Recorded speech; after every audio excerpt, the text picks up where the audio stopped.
तो hello class, welcome back to my channel.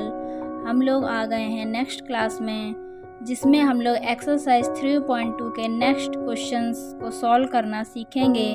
पिछली classes में हमने फर्स्ट एंड सेकंड क्वेश्चंस को सॉल्व करना सीखा था।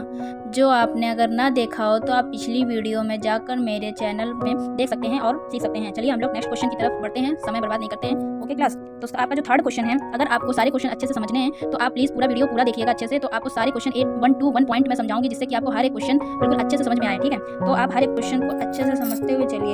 फर्स्ट जो आपका क्वेश्चन है, मतलब थर्ड क्वेश्चन आपका एक्सरसाइज का है, लिखा हुआ है संख्या 13 और 31 अभाज्य संख्याएं हैं। इन दोनों संख्याओं में 2 अंक 1 और 3 हैं। 100 तक की संख्याओं में ऐसे अन्य सभी युग्म ज्ञात कीजिए। तो संख्या 13 और 31 अभाज्य संख्या मैंने आपको बताया था क्या होती है, जो केवल एक या खुद के नंबर का गुणनखंड ही उसमें निकलता है, बाकी कोई भी गुणनखंड उसके नहीं निकलते हैं, तो वो अभाज्य संख्याएं होती हैं। ठीक है, तो 13 और 31 में आप देखिए 1 और 3 और 3 और 1, ऐसे ही आपको इसी तरह से जिस तरह से इन्होंने क्वेश्चन में दिया है, इसी तरह से आपको 100 तक 100 तक आपको सारी संख्याओं के युग्म ज्ञात करने हैं। युग्म का मतलब होता है कि जोड़ा, पेयर। ठीक है, तो एक आप नंबर, जैसे कि अब आप 13 दी हुई है, 13 के आगे आप 14 देखिए। अब 14 अभाज्य संख्या है नहीं है, ठीक है, तो 14 नहीं ले सकते हम।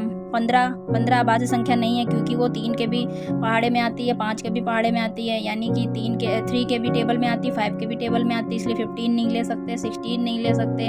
हाँ, अब हम ले सकते हैं 17। तो 17 में भी देखिए 1 और 7 यानी 1 और 7 आ रहा है, और 1 हो गई आपकी 71।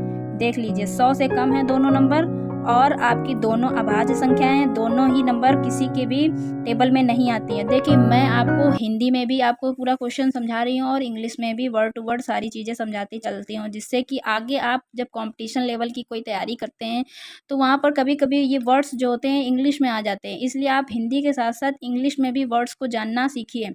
ठीक है, और भी अगर आपको कोई डाउट हो या कोई भी क्वेश्चन हो तो आप कमेंट सेक्शन में ज़रूर कह सकते हैं, मैं उसका रिप्लाई करूँगी अगर पॉसिबल हुआ तो। ओके, नेक्स्ट आपका पेयर बन सकता है। अब 17 हो गया, 17 के बाद में 18 यानी 18 नहीं ले सकते, 18 भी किसी का गुणनखंड है। 19, 20 अगर आप लेंगे, देखिए 19 अगर आप लेते हैं मान, फिर आपका दूसरा पेयर बन सकता है 37 एंड 73, और आपका थर्ड वाला बन सकता है 79 एंड 97। अगर मैं इसको और बहुत अच्छे समझाऊंगी तो बहुत लंबा वीडियो हो जाएगा, इसीलिए आप लोग इसको समझ लीजिए। आप ऐसे ही जैसे मैंने समझाया ना आपको कि करके देखिए कि क्या वो अभाज्य संख्या है कि नहीं है। आप ऐसे चेक करते चले जाएंगे, आपको क्वेश्चन सॉल्व होता चला जाएगा। ठीक है, अब देखिए नेक्स्ट क्वेश्चन आपका है 20 से छोटी अभाज्य और भाज्य संख्याएं अलग अलग लिखनी है। तो 20 यानी 20 से छोटी, 20 से लेस आपको लिखनी है, तो क्या होगी 1। अब अभाज्य संख्याएं आपको अलग लिखनी है, उन्होंने कहा है कि अभाज्य और भाज्य संख्याएं अलग अलग लिखनी है। तो अभाज्य संख्याएं अगर आपको लिखनी है तो अभाज्य संख्या में सबसे पहले तो 1 तो हम लेंगे नहीं, क्योंकि हमने बताया था 1 अभाज्य संख्या भी नहीं होती है और भाज्य संख्या भी नहीं होती, तो 1 हम किसी भी कीमत में नहीं ले सकते। 2 से शुरू करेंगे, 2 लेंगे। 2 के बाद में आप क्या लेंगे, अभाज्य संख्या में 3 लेंगे, फिर आप 5 लेंगे, फिर 7 लेंगे, 11 लेंगे, 13 लेंगे, 17 लेंगे, और आप 19 लेंगे। बस 20 से आपकी कम हो गई, इतनी 20 तक ही हमको लिखनी थी, तो ये आपकी अभाज्य संख्याएं हो गई।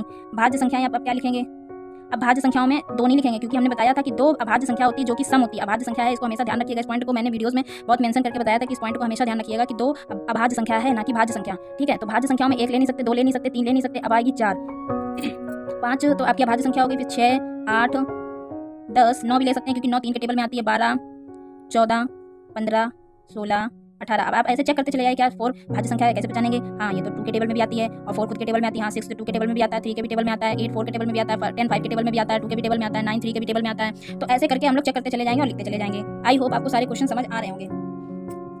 आपका नेक्स्ट क्वेश्चन है 1 और 10 के बीच में सबसे बड़ी अभाज्य संख्या लिखनी है। 1 और 10 के बीच में, तो 1 से लेकर 10 के बीच में आपकी कितनी नंबर आती है, 2 3 4 5 है, तो सबसे बड़ी अभाज्य संख्या लिखनी है। अब 2 तो हो नहीं सकती, 3 भी नहीं हो सकती, 4 भी नहीं हो सकती, 5 भी नहीं हो सकती, 6 भी नहीं हो सकती, 7। अब जैसे ही 7 आया, 7 बाद आप 8 को देखिए, 8 क्या है, 8 तो अभाज्य संख्या नहीं है ना, भाज्य संख्या है, क्योंकि 8 क्या होती है, 2 से भी विभाजित हो जाती, 4 से भी विभाजित हो जाती। 8 अपने खुद के नंबर, तो अभाज्य संख्या तो हुई नहीं। और 9 भी आपकी देखिए 3 से विभाजित हो जाती है, इसलिए 8 और 9 तो क्या है, भाज्य संख्या है, और हमें बतानी है अभाज्य संख्या सबसे बड़ी। 1 और 10 के बीच में यही नंबर आएगी आपकी। ठीक है, नेक्स्ट क्वेश्चन आप देख लीजिए। नेक्स्ट क्वेश्चन अब हम लोग नेक्स्ट वीडियो में डिस्कस करेंगे। अगर आपको ये सारे के सारे क्वेश्चनों को समझना है तो आप प्लीज़ मेरे नेक्स्ट वीडियो को स्किप मत कीजिएगा। नेक्स्ट क्लास में हम लोग ये सारे क्वेश्चन सॉल्व करेंगे, ठीक है। तब तक आप ये वाला क्वेश्चन समझ लीजिए। अच्छा, आज निम्न संख्याओं में प्रत्येक में से 3 अभाज्य संख्याओं के रूप में लिखना है। एक मैं आपको समझाती हूँ करके। तो आपको क्या करना है, 3 आपको अभाज्य संख्याएं लिखनी है। जैसे 21 है तो 21 में आपको 21 लाना है, यानी 21 लाना है और 3 अभाज्य संख्याएं लिखनी है। अभाज्य संख्याओं को इंग्लिश में प्राइम नंबर्स बोलते हैं। तो 3 आपको प्राइम नंबर्स लिखनी है जिनका जो ऐड करने पर 21 आ जाए, ठीक है। तो आप जैसे कि ले सकते हैं 3, 5, 13, तीनों क्या है, अभाज्य संख्या। ये भी किसी केवल नहीं आती, ये भी नहीं आती, ये भी नहीं आती, किसी से विभाजित नहीं होती है नंबर। आप इन तीनों को ऐड करेंगे तो आपका आंसर 21 आएगा, ठीक है। ऐसे ही आप कुछ भी नंबर लेके मतलब कि इधर उधर नंबर्स का करके ऐड करके देख सकते हैं कि क्या 31 आ रहा है, 31 आ रहा है, 53 आ रहा है, 61 आ रहा है। आप लोग ये वाले क्वेश्चन सॉल्व करिएगा, आपका होमवर्क है ये, ठीक है। और कमेंट सेक्शन में मुझे आंसर बताइएगा तीनों का। देखते हैं आप लोगों को ये क्वेश्चन समझ में आया कि नहीं आया, ठीक है। तब तक के लिए आप लोग अपना ध्यान रखिए। मिलते हैं हम लोग नेक्स्ट क्लास में एक नई क्लास के साथ, नए क्वेश्चन के साथ। Okay, bye bye.